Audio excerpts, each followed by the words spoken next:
मासूम फातिमा पर जुल्म ढाने की तस्दीक, मंजूर वसान को नींद क्यों नहीं आ रही? मेरा जिस्म मेरी मर्जी स्लोगन अचानक क्यों तब्दील हो गया है?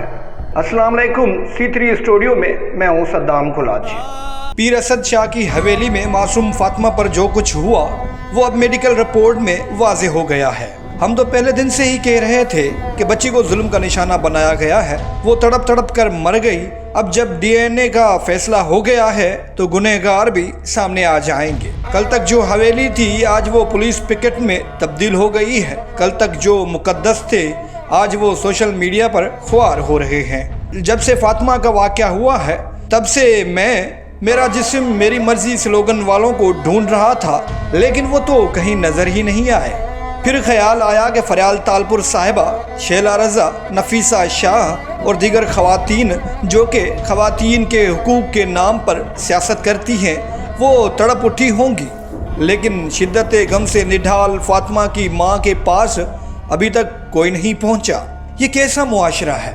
एक मासूम और गरीब फातिमा के लिए सिर्फ एक गरीब ही आवाज़ उठा रहा है, लेकिन सभी ताकतवर उस पीर के हवारी बने हुए हैं।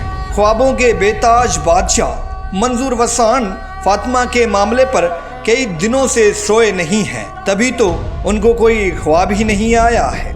लोग कह रहे हैं कि मंजूर वसान को सिर्फ पाकिस्तान पीपल्स पार्टी के मुफाद में ही ख्वाब आते हैं। इन साहब को फातिमा जैसे गरीब बच्चों के बारे में कभी कोई ख्वाब नहीं आया। सोशल मीडिया पर पीर फजल शाह, प्यार अली शाह, फयाज अली शाह, कायम अली शाह, खुर्शीद शाह, नासिर हुसैन शाह, माशूक शाह, गौस अली शाह, सदरुद्दीन शाह राशिदी और दीगर सैयद बिरादरी से ताल्लुक़ रखने वाले सैयद तनकीद की जद में हैं। लोग उन पर इल्ज़ाम लगा रहे हैं कि ये सब फातिमा के मामले पर खामोश हैं। एक और भी इल्ज़ाम सामने आ रहा है कि पीर असद शाह जो कि मरकज़ी मुल्ज़िम हैं, उन्हें लाकअप में फर्स्ट क्लास की सहूलियात फराम की जा रही हैं।